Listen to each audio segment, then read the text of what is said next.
Yes, friends, it's that time of year. New iPhone-tember.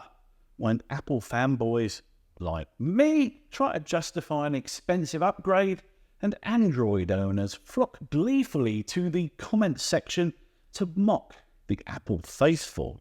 Every year, Apple rolls out its latest and greatest smartphones with slightly faster chips, moderately better batteries, marginally thinner bezels, and an increased price tag, and we, the members of the Cupertino Club, gleefully embrace it. If you're new to this channel, I'm Andy Hutchinson, a Gen X computer and technology journalist from the before times. I used to edit tech magazines for a living, and now I satisfy my pathetic need for attention by running this tepidly successful channel. I talk about photography, technology, and drones here, and I've been known to drop the F-bomb when the mood hits me, but that isn't going to happen in this reaction to the new iPhone 16 and 16 Pro. As a semi-professional photographer, my main interest is in the camera and video-related updates, and I was thrilled to see that Apple have introduced some innovations so new that Samsung haven't even had a chance to ridicule them before they add them to the S69 Ultra. The new iPhones have some excellent upgrades for photographers, but is Apple's teenage Sweet 16 a beautiful, mutual, passion-filled crush, or just a mouthful of clashing braces, halitosis, and some instant regret? Well, at least the cameras are good in low light.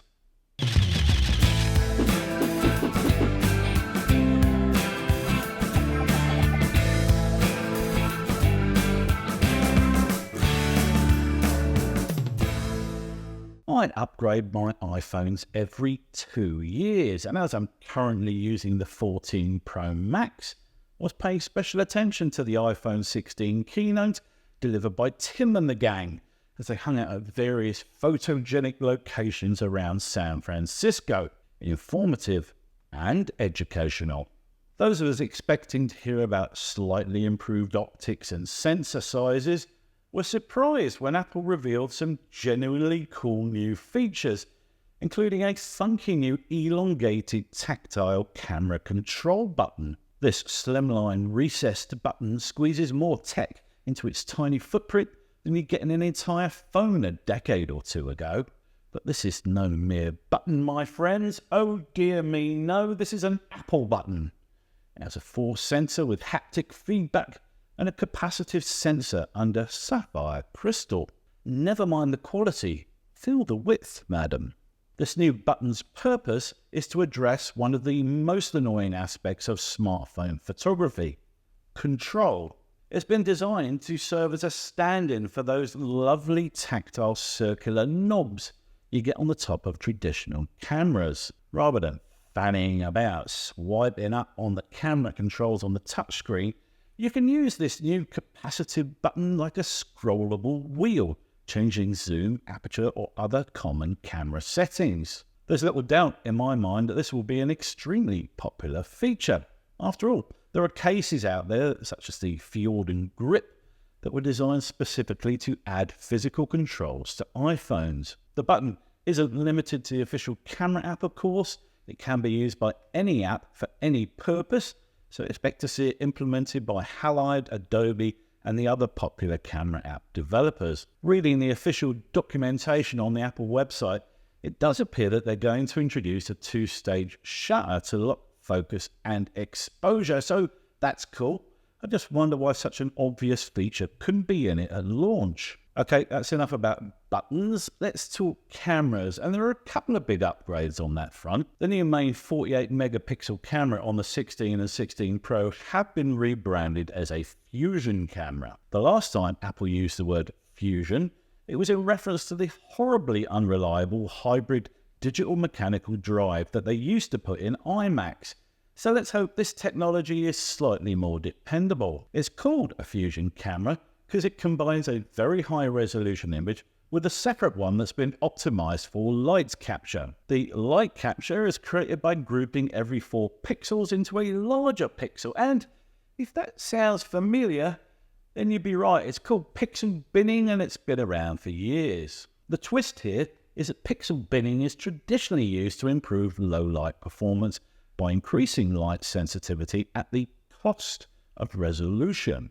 So what Apple are doing is trying to give you the best of both worlds. You get the increased low light performance and you get a high resolution photo. It's not the full 48 megapixel photo you get under normal lighting conditions, but at 24 megapixels, they doubled the old output size and greatly increased the quality. I'm not a massive fan of computational photography, but you've got to hand it to Apple. It's a good fix for low light performance where they've traditionally lagged behind Samsung. On the face of it, the new 2x telephoto on the regular 16 looks like a downgrade because it doesn't get its own camera, but it could actually be an improvement. This is because it uses the middle 12 megapixels of the more powerful main sensor rather than its own less powerful sensor.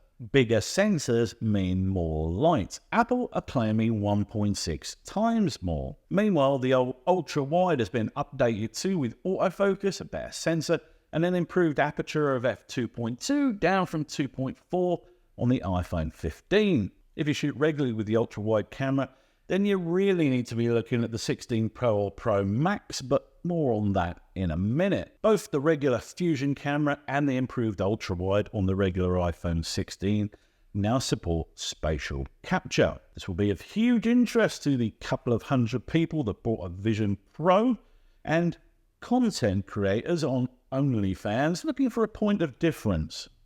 There seems to be something of a consensus among online commentators that the standard iPhone 16 is looking like a much better deal than the 16 Pro. And when I watched that keynote, I certainly started feeling that way too. However, if the price tag of the iPhone 16 Pro wasn't a big enough indication of the fact that Apple are pitching this device at serious content creators, then the features that differentiate it from the regular 16 certainly are. Firstly, that main 48 megapixel Fusion camera has got a new quad pixel sensor that Apple claims eliminates shutter lag. Was this really a huge issue that needed solving? It seems more like a bit of a flex on Apple's part, suggesting that the A18 Pro CPU laughs in the face of shutter lag and farts in the general direction of non-Apple silicon processors. No, I must admit that what tickled my fancy, if you will, and is the reason I won't be skipping straight to the 17, is that new 48 megapixel super wide camera. Dropping back from 48 to 12 megapixels when using the super wide on my 14 Pro Max was nearly always disappointing, and I often avoided using it completely. Now though, the ultra wide has its own 48 megapixel sensor, bringing high resolution to wide angle shots. I'm not saying I'd ever ditch my Fujifilm X-T4 for an iPhone 16, but that ultra-wide seems to be perfect for landscape photography, and I will be putting it to the test when I pick one up in a couple of weeks. The secret with using a very wide-angle lens is to treat it a bit like a macro lens and get something nice and close to the camera when you take a photo. But with the previous 12 megapixel super wide, that meant a lot of murky, undefined pixel information right in the most important part of the shot. The other big point of difference between the 16 and the 16 Pro model is, of course, the 5x telephoto. There was a lot of speculation about this before the launch event, with folks suggesting Apple would use a periscope-style design and some big reach zoom like some of the Android devices.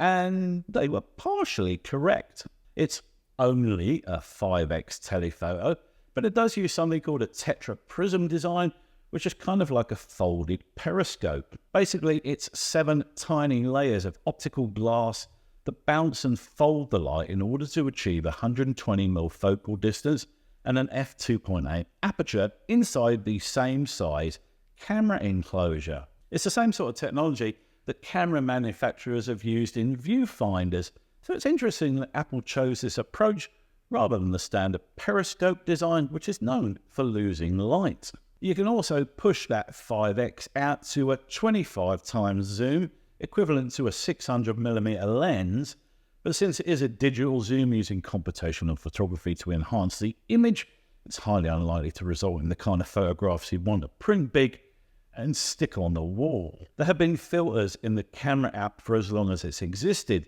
so it was probably about time they got a bit of an overhaul. I'm a bit of a traditionalist when it comes to photography, so I don't really care about the filters, but these changes actually look quite decent. In the past, there's been justifiable criticism from the likes of MKBHD of the way that cameras photograph anyone that doesn't have pasty white skin tones like me. And the next generation of photographic styles are supposed to handle diverse skin tones better than in the past, letting you adjust colour highlights and shadows in real time. If you're a regular visitor to my little channel, then you'll know that I love the use of AI when it comes to searching photo and video libraries. This is because I have over 250,000 photos in my main collection, and finding specific images in there is like honey for a needle in a haystack made of other needles. This is largely because traditional searching relies on metadata that either the camera adds at the time of exposure or the photographer subsequently adds when they're transferred to a computer. The much hyped Apple Intelligence promises to ease the grief of searching through sprawling and poorly organized Apple Photos libraries by using on-device AI. And I'm here for it. By combining the face recognition, the location metadata, and an AI that can analyze the content of a photograph without needing help from keywords or tags, I reckon this is going to be a useful feature. Apple have also said that you can use the voice prompts with the new Super Siri to apply specific edits to photographs using third-party apps like Darkroom. During the keynote, Craig Federighi demonstrated the use of Super Siri to send photos via iMessage. I'd urge caution on that one. If you ask Siri to send Erica the photos from Saturday's barbecue, you might actually forward on some of your experimental boudoir pictures, so maybe check them before the old auto send kicks in. Both of the regular 16 and 16 Pro have got some beefed up video capabilities, particularly the 16 Pro, which can now shoot 4K at 120 frames per second with cinema quality color grading in Dolby Vision. You can record in ProRes and log and output directly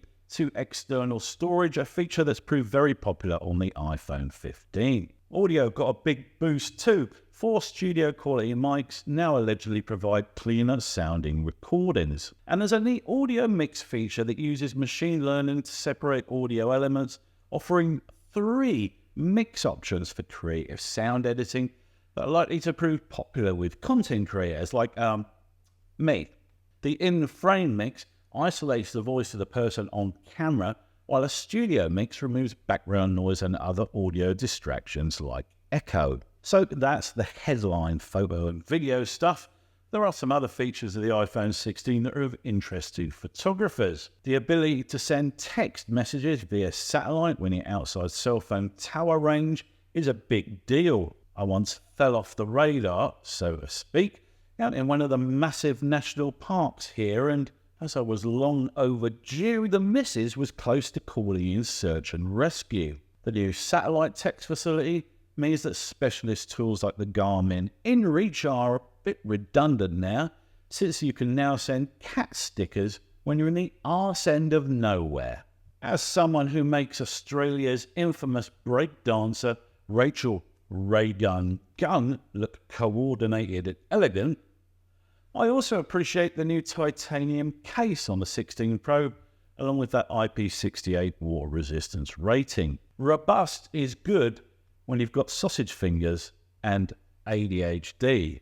So, against the odds, and despite the endless speculation about what Apple would bring to the iPhone 16, they still managed to include a few surprises, several of which are aimed squarely at photographers. That new button isn't called the iClick Pro Max Ultra Dynamic Touch Interface.